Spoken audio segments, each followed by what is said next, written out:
purpose of our comparison was not necessarily to identify lap times, but more importantly to identify the strengths against each other in various parts of the track. Road America is a unique venue because it does challenge these types of cars in virtually every type of setting.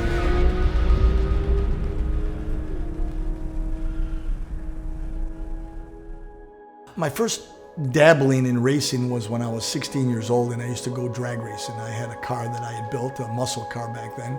So I was always interested in drag racing and racing. And in 1994, I bought my first used Porsche from the Porsche Exchange at the original dealership.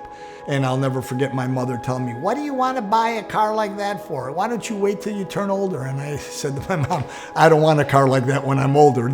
Steve, I've known for 20 years, and his wife and kids, and his passion for the brand fills a room. And so we hit it off right away. I think the one trait that kind of binds Porsche enthusiasts together is that these people are passionate about driving and about the driving experience. It's about that synergy that you have when you're behind the wheel, the way the car talks back to you and gives you feedback on the road, the steering, the braking, and that's something that Porsche offers that no other brand can come close to. It was with the GT3 RS that my relationship with Ferris grew and became more of a friend. All last year, during the time when Dimitri was racing, he and some of his friends would physically fly to California and to other venues to come see Dimitri race. One day my dad showed me a picture of his old 964 from the 90s. It just struck an emotional chord with me. He noticed my enthusiasm in cars and was always around when I was doing things. I would take him to the racetrack. Porsche is honestly one of the main reasons that my dad and I are so close. Almost all of my greatest memories with my dad involve Porsche in some type of way. The Porsche Exchange, we've been in business since the late 70s. So we're really excited about the development of being an official Manthey racing partner. This is something that has never been available in the United States before. They've done phenomenal things with suspension work, suspension geometry, a car setup, that they've taken cars that Porsche has set lap records at the Nürburgring, and suddenly the car's 9 seconds a lap faster, which, in racing is monstrous. It's an enormous difference.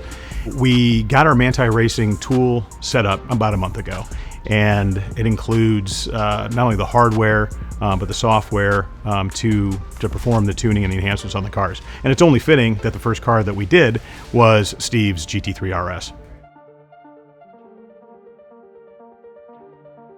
What we like about Road America, especially for these types of cars, is it challenges the cars in all aspects of racing.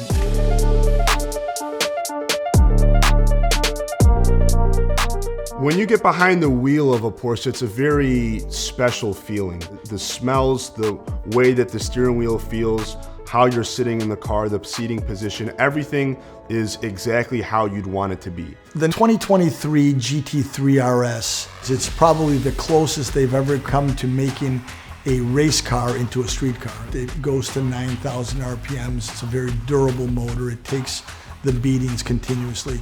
But more importantly, what they've incorporated is a lot of aerodynamics that you would normally see, not only in race cars, but even F1 technology with the DRS.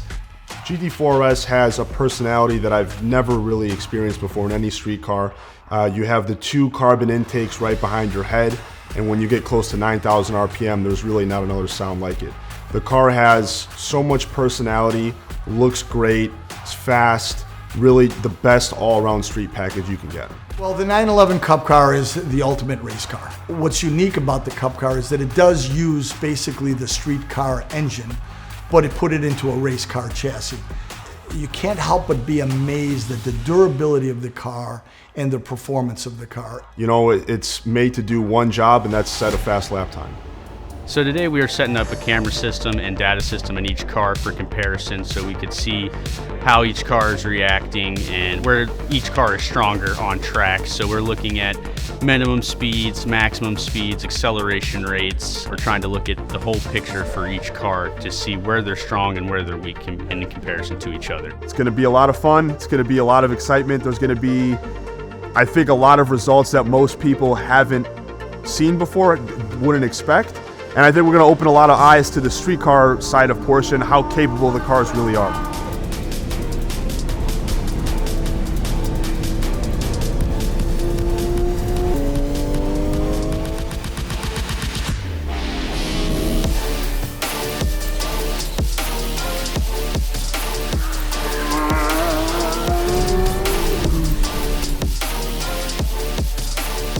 The GT3 RS was honestly the biggest surprise. The biggest reason was just how easily you could attain very fast lap time.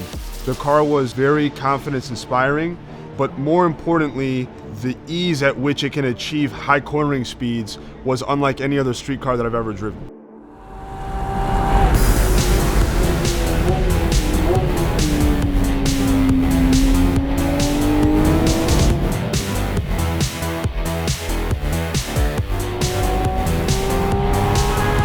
The GT4 RS exceeded my expectations once again. Although it's not as stable and easy to drive as the GT3 RS, I think it makes up for that in fun. It does move around a bit under power and braking, but it didn't do anything that I didn't expect. It was very predictable, and it made me work for the time, which is always fun.